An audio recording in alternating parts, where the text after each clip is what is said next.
All right, Eric was asking about editing skin tones. How do you get really good skin tones? There seems to be too much red or too much yellow in the skin.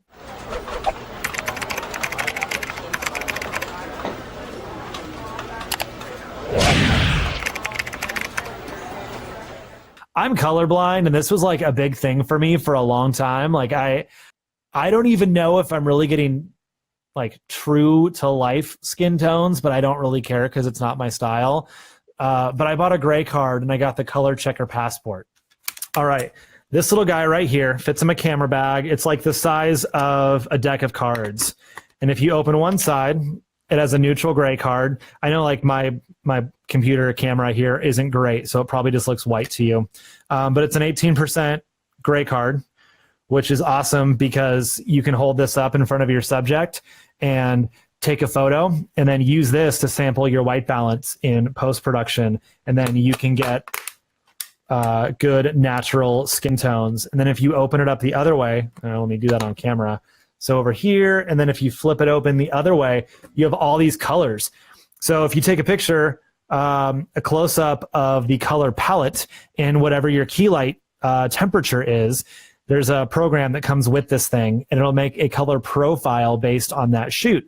And then all of the photos you took during that shoot in the same light that you took this photo with will be perfectly colorized because it knows what every one of these squares is supposed to be, and it will adjust all of your colors to make it true to life. So if you're shooting fashion, products, things that have to be true to color, or getting your white balance down is really, really helpful, but this is going to get you all the way there.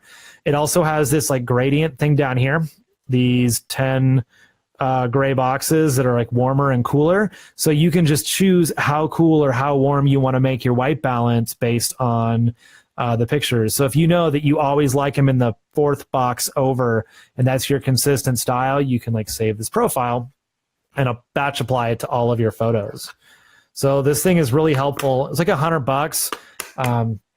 I really only used it for headshots for, if I'm in the shade, balancing different light sources, things like that.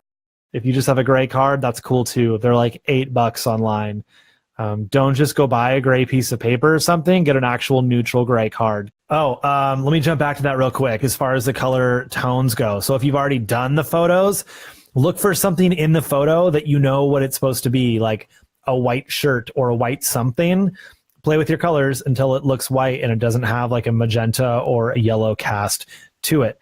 That's a good way to balance those. I always err on the side of making skin tones a little bit warmer, because when people are on the cooler side, like with more blues and cool tones, they tend to look dead. But if we want all of our subjects to look like they're alive still, it's better to usually go on the warmer side as far as the color, the white balance goes.